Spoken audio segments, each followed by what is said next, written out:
Estoy esperando acá que me den el cue.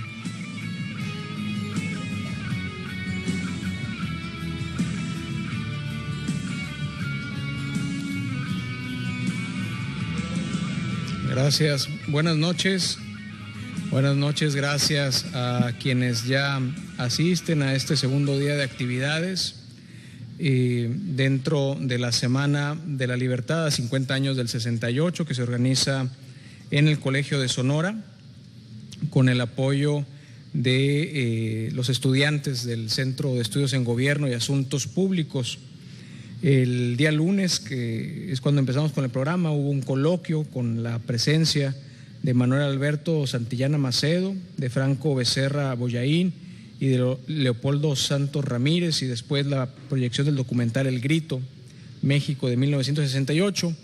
Y el día de hoy nos reunimos aquí en los patios centrales del Colegio de Sonora hay una exposición y venta de libros con proveedores locales, también nacionales, como Librería Gandhi, Porrúa, la Unison, el Colegio de Sonora, entre otros. Vamos a hacer ahora una lectura de documentos y de poesías relacionados con el suceso del 2 de octubre y cerca de las 6:30 de la tarde se comenzará la proyección del documental Los Aguiluchos. Por sus directores van a estar aquí compartiéndonos su obra y van a estar haciendo algunos comentarios. Me refiero a Manuel Alberto Santillana Macedo y Javier González Andujo, quienes dirigieron esta obra.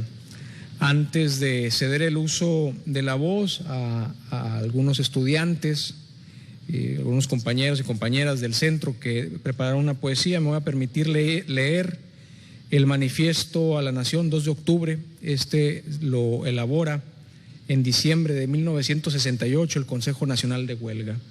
Con esta lectura empezaremos y después pasamos a la lectura de la poesía en manos y en voz de compañeras y compañeros estudiantes. El Manifiesto 2 de octubre dice así: durante los últimos meses de 1968, el país se ha visto sacudido por la protesta de miles de estudiantes que, a través de la demanda de solución de un pliego petitorio que consta de 6 puntos, cuestionan ante el mundo la imagen que de México la clase dominante ha pretendido crear y en la que presentan como rasgos esenciales la paz, la estabilidad y la riqueza. El movimiento estudiantil de julio ha surgido como resultado de viejos problemas planteados a un régimen que los ignora, los niega o que, pretendiendo resolverlos, en realidad solo consigue agravarlos, y ha evidenciado ante el mundo la situación de miseria y la falta de libertades políticas en las que viven la mayoría de los mexicanos. Efectivamente, este movimiento es expresión de las profundas desigualdades en la distribución del ingreso, consecuencia de la concentración de unas pocas manos de la riqueza generada por el pueblo, de la cada día más creciente dependencia de la economía mexicana al imperialismo norteamericano, revelado en el crecimiento vertiginoso de las inversiones extranjeras, de una política de desarrollo que favorece esencialmente al capital privado, propiciando vastos desequilibrios regionales, beneficiando exclusivamente los intereses de una clase por medio de un sistema impositivo que ampara a los grandes capitales y que va en detrimento de quien solo posee su salario como fuente de vida, de la irresponsabilidad de un gobierno que elude actuar en beneficio de las grandes mayorías de campesinos y obreros, quienes aún no encuentran satisfechas sus necesidades vitales de alimentación, vestido y vivienda. En resumen, las decisiones políticas y económicas del gobierno mexicano representan los intereses de una clase, propician y amparan la explotación de las demás y crean un marco de irracionalidad en el que los problemas socioeconómicos del pueblo hallan solo una relativa solución. Así, los jóvenes campesinos, obreros y estudiantes no tienen acceso a perspectivas dignas de vida, pues las fuentes de trabajo se crean en beneficio de intereses particulares y no de la colectividad, dándose entonces, por ejemplo, la paradoja de una sociedad que crea técnicos y profesionales a quienes no ofrece empleo y que además no crea aquellos técnicos que necesita y los trae del extranjero. Así los jóvenes viven escuchando las halagadoras palabras de quienes les ofrecen el futuro del país, pero les niegan sistemáticamente toda oportunidad de ser un presente actuante y partícipe de las decisiones, provocando en ellos la necesidad de transformar esta sociedad. El carácter antidemocrático de las estructuras políticas del país, que se manifiesta en su incapacidad para resolver auténticas demandas populares, es resultado de prácticas políticas obsoletas y que no solucionan los problemas de la sociedad mexicana actual. La democracia en México es un mero concepto, una forma más, pues la política se hace al margen de las mayorías populares, de sus aspiraciones, intereses y exigencias. Las determinaciones son tomadas por un restringido núcleo de personas que, obstaculizando la participación política del pueblo, lo niegan como instancia última de decisión. La sistemática represión a todo intento de organización política independiente, el sistemático encarcelamiento o asesinato de los líderes más honestos, la construcción de marcos jurídicos que impiden por decreto toda participación organizada y la falta de información nacional veraz han impedido y frenado el surgimiento y desarrollo de organizaciones obreras, campesinas, estudiantiles y en general ciudadanas que puedan participar libre, responsable y combativamente en contra de las medidas de opresión del gobierno. Así, Demetrio Vallejo y Rubén Jaramillo, que no aceptaron el sometimiento a las disposiciones gubernamentales, fueron asesinados, considerando también como asesinato el encarcelamiento injusto de un líder justo. También es parte de este marco de la política nacional la manipulación a través de la corrupción de la opinión pública, el fraude electoral y, consecuentemente, la apatía, el desinterés y el marginalismo en la participación política. La ausencia de actitudes críticas, uno de los más altos valores que definen a la ciudadanía y elemento esencial del desarrollo de cualquier sociedad que tenga pretensiones democráticas. El movimiento estudiantil se ha expresado en la demanda de puntos concretos. El pliego petitorio y el diálogo público, a través de ellos se encierra una crítica profunda a las bases en que se sustenta el sistema político, económico y social en el que vivimos. Al responder a las arbitrariedades de los funcionarios públicos y logrando que éstas no queden sin respuestas, han expresado la necesidad de que el monólogo oficial sea sustituido por un diálogo en el que participe la nación entera. En adelante, el gobierno deberá esperar una respuesta del pueblo a los actos de arbitrariedad de quienes abusan de sus atribuciones utilizando al ejército y la policía para atropellar los legítimos derechos del pueblo. El movimiento ha sido resultado espontáneo de la indignación de prácticamente todos los integrantes de las instituciones de educación superior del Distrito Federal y de otros lugares del país, de la indignación sentida por amplios sectores del pueblo mexicano ante la arbitrariedad y brutalidad policíacas al agredir a grupos estudiantiles que hacían uso de su derecho consagrado en la Constitución al manifestarse públicamente en protesta a anteriores agresiones ordenadas por funcionarios irresponsables. Ello debe considerarse como la expresión del descontento y la protesta latente del pueblo frente a la injusticia. Descontento que se ha canalizado en los últimos meses a través del movimiento estudiantil. El Consejo Nacional de Huelga, máxima expresión del movimiento, no ha asumido una posición ideológica homogénea porque ha acogido en su seno a todas aquellas corrientes que luchan por el avance democrático del país, por la vigencia de la Constitución y por una sociedad en la que todos nuestros compatriotas encuentren oportunidades para expresarse y desarrollarse cabalmente como hombres y ciudadanos. El Consejo Nacional de Huelga ha demandado la democratización de las prácticas políticas y lo ha hecho dando ejemplo de democracia, ya que todos los centros educativos participantes han tenido permanente e irrestrictamente voz y voto en las decisiones tomadas. Los órganos soberanos de nuestro movimiento han sido las asambleas de estudiantes y el Pleno del Consejo Nacional de Huelga, representante auténtico de dichas asambleas. En ellas no se ha negado la voz a nadie a pesar de lo que han pretendido órganos de información interesados en desvirtuar el movimiento.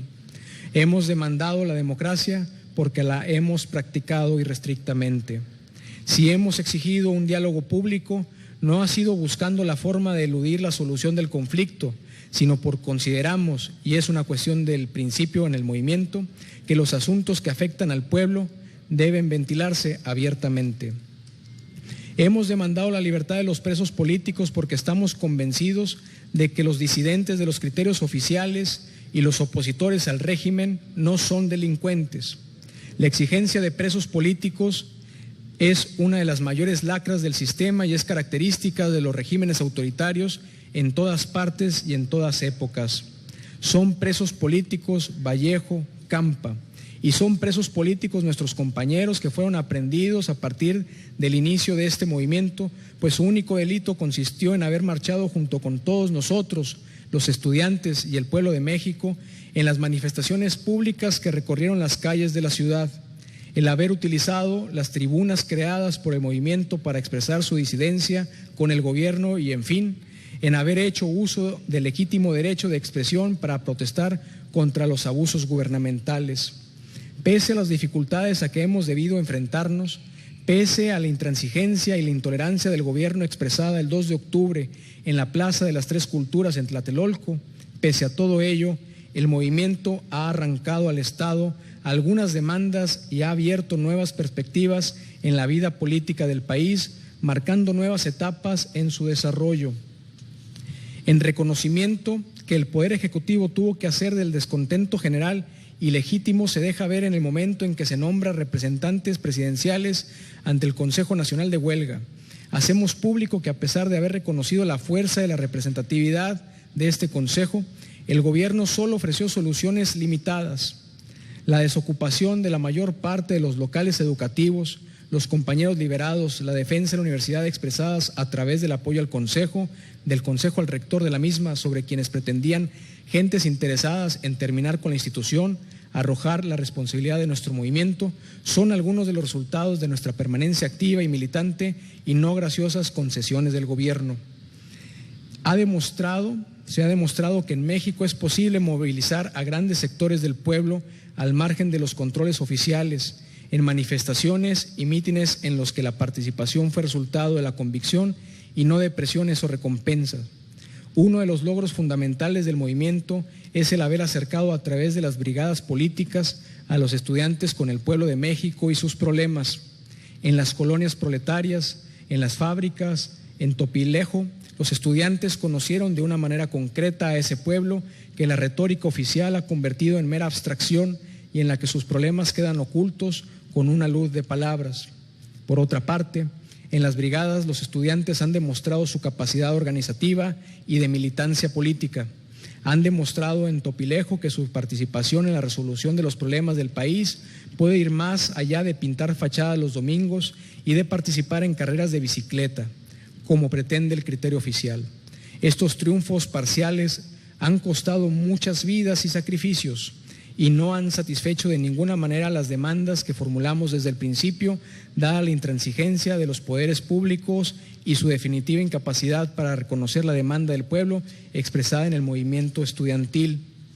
Se ha acusado a los estudiantes de intransigentes, pero en las distintas fases del movimiento se ha demostrado disposición para solucionar el conflicto y así fue que de las exigencias de la resolución de los 6 puntos como condición para el retorno a clase, pasamos al cumplimiento solo de 3 prerequisitos y al no obtener una respuesta del gobierno y ante el peligro real que amenaza la subsistencia de las estructuras democráticas de nuestras instituciones de educación superior, peligro más grave aún que el de la represión en contra de las personas, puesto que la pérdida de la democracia en nuestras instituciones significaría la imposibilidad de continuar el presente movimiento y de promover como universidad y politécnico verdaderamente abiertos al pueblo, movimientos semejantes en otros sectores de la población, decidimos el retorno de las aulas.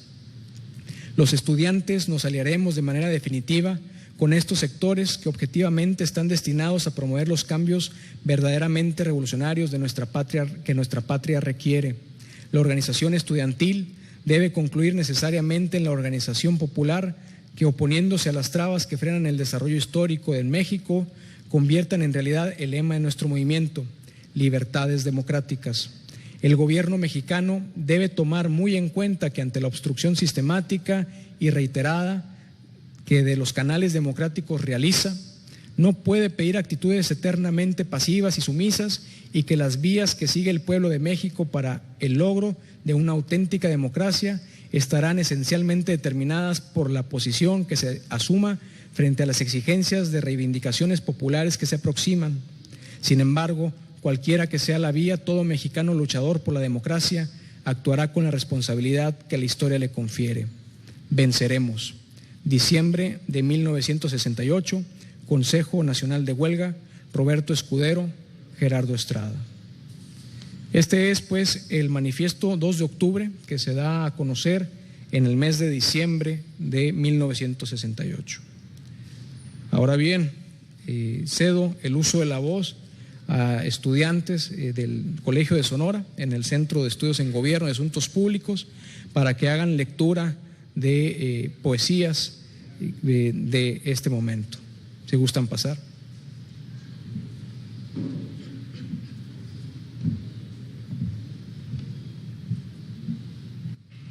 Buenas tardes a todos y a todas. 2 de octubre, no se olvida, por Ricardo Tello Castillo. Un recuerdo en este día es poco, porque es poesía en Tlatelolco. Azteca de la gran Tenochtitlán, de esta cultura primera, contigo los muertos están, recíbelos en tu luna de primavera.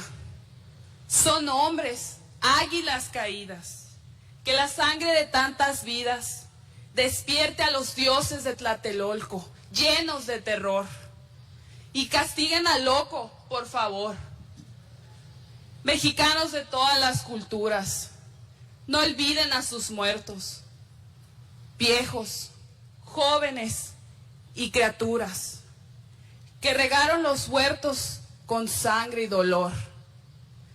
Tráeles flores el día de los muertos y ponlas en las manchas que hay en el suelo.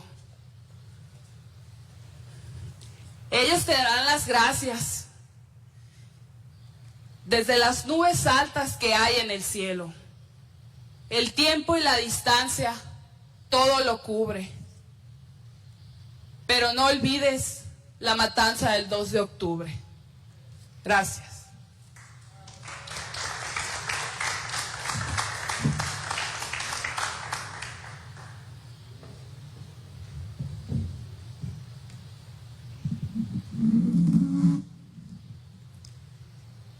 Tlatelolco 68, por Jaime Sabines. Nadie sabe el número exacto de los muertos, ni siquiera los asesinos, ni siquiera los criminales. Ciertamente, ya llegó a la historia este hombre pequeño por todas partes, incapaz de todo menos del rencor. Tlatelolco será mencionado en los años que vienen, como hoy hablamos de Río Blanco y Cananea. Pero esto fue peor. Aquí han matado al pueblo. No eran obreros parapetados en la huelga. Eran mujeres y niños, estudiantes, jovencitos de 15 años, una muchacha que iba al cine, una criatura en el vientre de su madre. Todos barridos, certeramente acribillados por la metralla del orden y justicia social. A los 3 días, el ejército era la víctima de los desalmados, y el pueblo se aprestaba jubiloso a celebrar las Olimpiadas, que darían gloria a México. El crimen está allí, cubierto de hojas de periódicos, con televisores, con radios, con banderas olímpicas. El aire denso, inmóvil, el terror, la ignominia. Alrededor las voces, el tránsito, la vida. Y el crimen está allí. Habría que lavar no solo el piso, la memoria. Habría que quitarles los ojos a los que vimos, asesinar también a los deudos. Que nadie llore, que no haya más testigos. Pero la sangre echa raíces y crece como un árbol en el tiempo. La sangre en el cemento, en las paredes, en una enredadera, nos salpica. Nos moja de vergüenza, de vergüenza, de vergüenza. Las bocas de los muertos nos escupen una perpetua sangre quieta. Confiaremos en la mala memoria de la gente. Ordenaremos los restos, perdonaremos a los sobrevivientes, daremos libertad a los encarcelados. Seremos generosos, magnánimos y prudentes. Nos han metido las ideas exóticas como una lavativa, pero instauramos la paz, consolidamos las instituciones. Los comerciantes están con nosotros, los banqueros, los políticos auténticamente mexicanos, los colegios particulares, las personas respetables. Hemos destruido la conjura, aumentamos nuestro poder. Ya no nos caeremos de la cama porque tendremos dulces sueños. Tenemos secretarios de Estado capaces de transformar la mierda en esencias aromáticas, diputados y senadores alquimistas, líderes inefables, chulísimos, un tropel de putos espirituales, enarbolando nuestra bandera gallardamente. Aquí no ha pasado nada, comienza nuestro reino. En las planchas de la delegación están los cadáveres, semidesnudos, fríos, agujerados, algunos con el rostro de un muerto. Afuera la gente se amontona, se impacienta, espera no encontrar el suyo. Vaya usted a buscar otra parte. La juventud es el tema dentro de la revolución. El gobierno apadrina a los héroes, el peso mexicano está firme y el desarrollo del país es ascendente. Siguen las tiras cómicas y los bandidos en la televisión. Hemos demostrado al mundo que somos capaces, respetuosos, hospitalarios, sensibles. ¡Qué olimpiada tan maravillosa! Y ahora vamos a seguir con el metro, porque el progreso no puede detenerse. Las mujeres de rosa, los hombres de azul cielo, desfilan los mexicanos en una unidad gloriosa, que constituye la patria de nuestros sueños.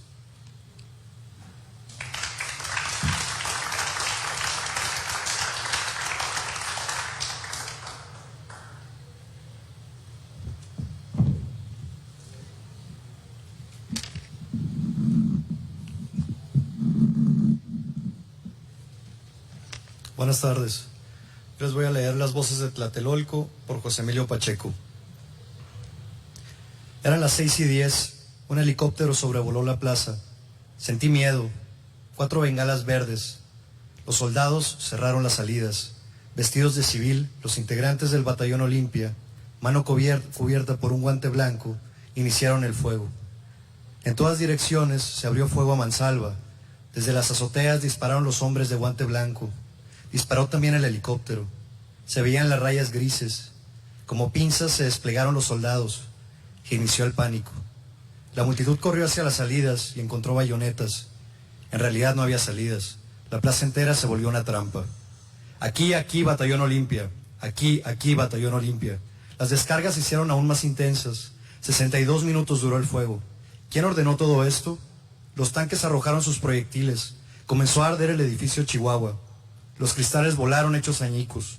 De las ruinas saltaban piedras, los gritos, los aullidos, las plegarias, bajo el continuo estruendo de las armas. Con los dedos pegados a los gatillos, le disparan a todo lo que se mueva. Y muchas balas dan en el blanco. Quédate quieto, si nos movemos nos disparan. ¿Por qué no contestas? ¿Estás muerto? Voy a morir, me duele, me está saliendo mucha sangre. Aquí también se está desangrando. ¿Quién ordenó todo esto? Aquí, batallón Olimpia. Hay muchos muertos. Asesinos, cobardes asesinos.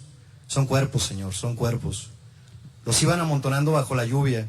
Los muertos boca arriba junto a la iglesia. Les dispararon por la espalda. Las mujeres cosidas por las balas. Niños con la cabeza destrozada, transeúntes acribillados. Muchachas y muchachos por todas partes. Los zapatos llenos de sangre. Los zapatos sin nadie llenos de sangre. Y todo Tlatelolco respira sangre. Vi en la pared sangre. Aquí, batallón Olimpia. ¿Quién ordenó todo esto? Nuestros hijos están arriba, nuestros hijos, queremos verlos. Hemos visto cómo asesinan, miren la sangre, vean nuestra sangre. En la escalera del edificio Chihuahua se usaban 2 niños, junto al cadáver de su madre. Un daño irreparable e incalculable. Una mancha de sangre en la pared. Una mancha de sangre escurría sangre. Lejos de Tlatelolco todo era de una tranquilidad horrible, insultante. ¿Qué va a pasar ahora? ¿Qué va a pasar?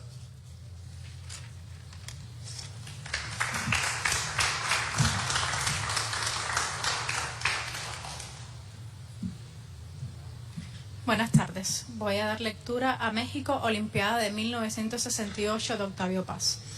La limpidez, quizás valga la pena escribirlo sobre la limpieza de esta hoja, no es límpida.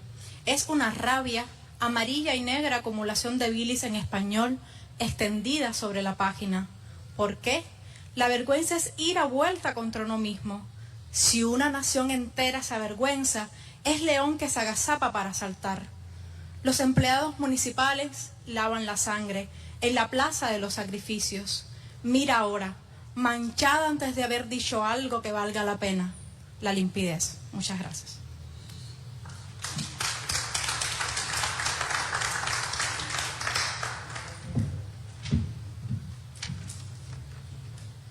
Buenas tardes. Memorial de Tlatelolco por Rosario Castellanos. La oscuridad engendra la violencia y la violencia pide oscuridad para cuajar el crimen. Por eso, el 2 de octubre aguardó hasta la noche para que nadie viera la mano que empuñaba el arma, sino solo su efecto de relámpago. Y esa luz, breve y lívida, ¿quién? ¿Quién es el que mata? ¿Quiénes los que agonizan, los que mueren?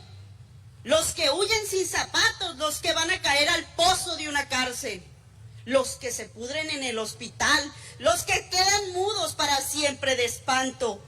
¿Quién? ¿Quiénes? Nadie. Al día siguiente, nadie. La plaza amaneció barrida. Los periódicos dieron como noticia principal el estado del tiempo, y en la televisión, en el radio, en el cine, no hubo ningún cambio de programa, ningún anuncio intercalado, ni un minuto de silencio en el banquete, pues prosiguió el banquete. No busques lo que no hay. Huellas, cadáveres, que todo se le ha dado como ofrenda a una diosa, a la devoradora de excrementos. No hurgues en los archivos, pues nada consta en actas, mas he aquí que toco una llaga, es mi memoria. Duele, luego es verdad, sangre con sangre, y si la llamo mía traiciono a todos. Recuerdo, recordamos. Esta es nuestra manera de ayudar a que amanezca sobre tantas conciencias mancilladas, sobre un texto iracundo, sobre una reja abierta, sobre el rostro amparado tras la máscara. Recuerdo, recordamos, hasta que la justicia se siente entre nosotros. Gracias.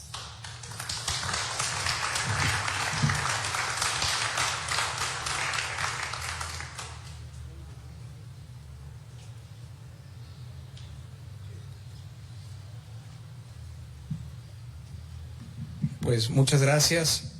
La intención de esta tarde o de esta sección de la tarde ha sido precisamente, y a partir de la inquietud de estudiantes del Centro de Estudios en Gobierno, tener este espacio para conocer, para recordar y para hacer conciencia sobre actos y hechos tan importantes como los del 2 de octubre, y que de alguna manera no solamente a través de lo que se aprende en el aula, sino a través de distintas manifestaciones artísticas, como lo es la poesía, y además, como será en un momento más, a través de medios audiovisuales, como la proyección de un documental, es que nuestros estudiantes, o es nuestra pretensión, puedan de muchas maneras tener una preparación mucho más integral. En ese sentido, como muestra de agradecimiento por su participación como lectores de poesía, con la firma de la secretaria general del Colegio de Sonora, la doctora Patricia Aranda Gallegos, me permito hacer entrega de esta constancia a Luis Fernando Puebla Corella por su participación. Si gusta pasar.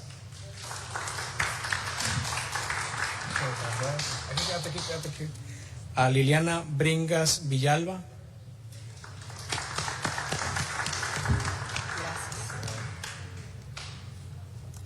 a María Teresita Anguamea Martínez,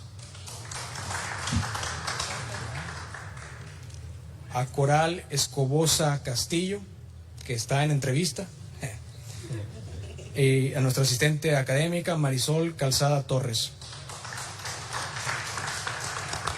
Quiero destacar que el día de hoy no está con nosotros, pero también participó de manera decisiva a un alumno también de nuestra línea, Óscar Mayoral Peña, que aquí pues le estamos reservando su participación. Y de esta manera, pues muchas gracias. Terminamos la lectura de poesía y de los textos relacionados con Tlatelolco, con el 2 de octubre. En unos momentos más, a las 18:30, empezaremos con los comentarios al documental. Ya se desocupó Coral, aquí tengo tu pastel.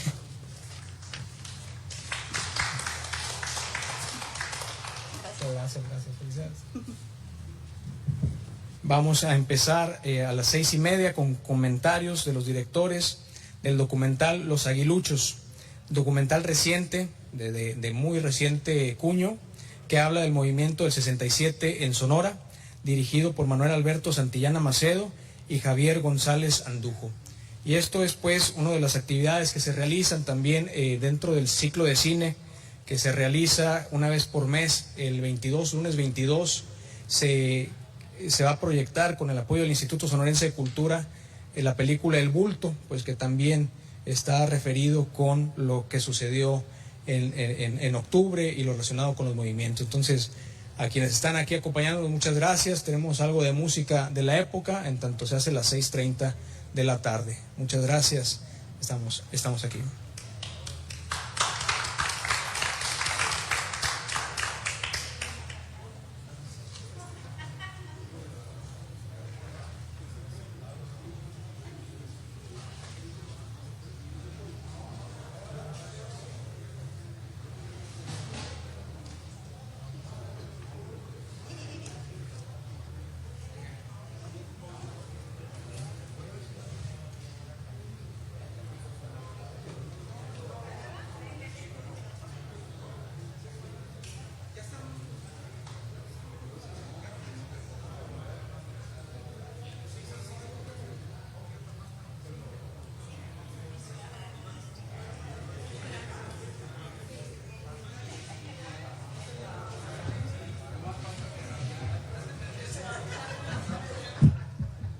Para aprovechar en lugar de música, y ya como tenemos la asistencia de quienes presentarán el documental, mejor nada más vamos a hacer aquí un cambio en el mobiliario para poder iniciar con la actividad. En tanto, me permito ir presentando a los directores de Los Aguiluchos. Voy a leer brevemente la semblanza. Manuel Alberto Santillana Macedo, él nació en la Ciudad de México en 1956, es graduado de la Facultad de Medicina de la UNAM, es especialista en medicina familiar por el Instituto Mexicano del Seguro Social Unison, tiene formación de psicoterapia familiar sistémica, es maestro en ciencias sociales aquí por el Colegio de Sonora y doctor en ciencias por salud pública por el INSP, es médico familiar e investigación, periodista cultural, novelista, productor cultural de radio y televisión. Actualmente es profesor de asignatura en la Escuela de Medicina de la Unison y de la especialidad de psiquiatría en el Hospital Psiquiátrico Cruz del Norte. Muchas gracias por estar con nosotros. Y se encuentra también Javier González Andujo. Él tiene estudios en el Centro Universitario de Estudios Cinematográficos UNAM, con especialidad en guión y realización. Algunos semestres en la licenciatura en Historia en la Facultad de Filosofía y Letras de la UNAM. Ha cursado, entre otros, un taller en crónica musical impartido por Víctor Roura del Museo del Chopo de la UNAM. Ha participado como docente con materias como Historia del Lenguaje Cinematográfico en los talleres de verano de la Casa del Agua de Chapultepec de la UNAM, Cine 1 y Cine 2 en la licenciatura de Ciencias de la Comunicación de algunas universidades. Ha sido maestro también en la materia de taller de producción audiovisual en la Universidad de Hermosillo, etcétera, ¿no? Una larga trayectoria también que incluye al TEC de Monterrey, Campus Sonora Norte. Ha sido productor independiente de material audiovisual por diferentes empresas e instituciones. entre ellos pues del estado, por ejemplo, de California. Ha realizado guiones para videos para Premio Oxo, la Ecología, entre otros. Bueno, sigue más básicamente, bueno, licenciado en periodismo en la Universidad de Quino, es docente ahí. También ha sido docente de cine en la Universidad Durango Santander y presentador del guionista Guillermo Arriaga en las fiestas del PITIC recientemente. Entonces, pues muchas gracias, bienvenido. Le cedo el micrófono pues para que nos platiquen de qué va el documental que hoy vamos a ver. Aquí va. Bueno, muy buenas tardes. Hoy voy a tener que... Ahí va. Me va a subir un poco. No, está bien, ahí está bien. Muchas gracias. Tener como asistente a un doctor en ciencias es un agrado, sí. Compañero doctor. Una pregunta nada más. ¿Aquí se va a proyectar? Miguel, ¿cómo estás? Jesús, ¿acá? Bueno, entonces 5 minutos para hacer la presentación. Miren, antes del 68 hubo un movimiento estudiantil aquí en Sonora. Platico esto porque resulta sorprendente descubrir que algunos compañeros estudiantes de repente desconocen que hubo un movimiento estudiantil aquí en Sonora. Entonces la idea fundamental es que, ahora sí, ¿está bien? Pero sí se escucha, ¿no? Bueno, y para la gente, está bien. Aquí veo que no es para ti, pero bueno. Bueno, entonces todo surge así, rapidito, 5 minutos. A fines del 66 como colaborábamos en un programa de periodismo cultural que se hacía en una radio por internet que se llamaba bigclickradio.com y hacíamos un programa de periodismo cultural y entonces el director de la radio, que era Pepe Valverde, a su vez hijo del ingeniero José Valverde, que fue uno de los aguiluchos de los dirigentes del movimiento estudiantil, en este caso de la Escuela de Ingeniería, nos dijo: oigan, se cumplen 50 años del movimiento estudiantil del 67, ¿por qué no hacen ustedes, que le saben a eso, un documental, un video?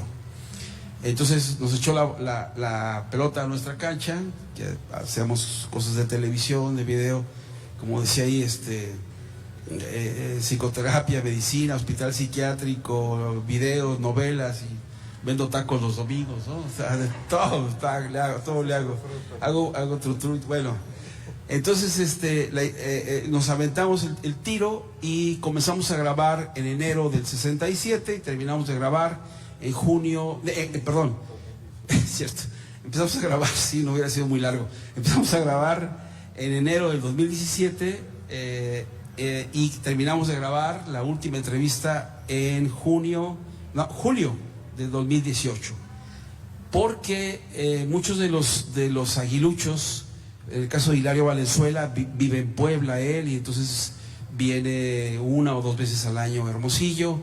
El ingeniero Valverde sí inmediatamente pudo. Jesús Larios no, hasta este año, y no fue fácil contactar a varias de las personas.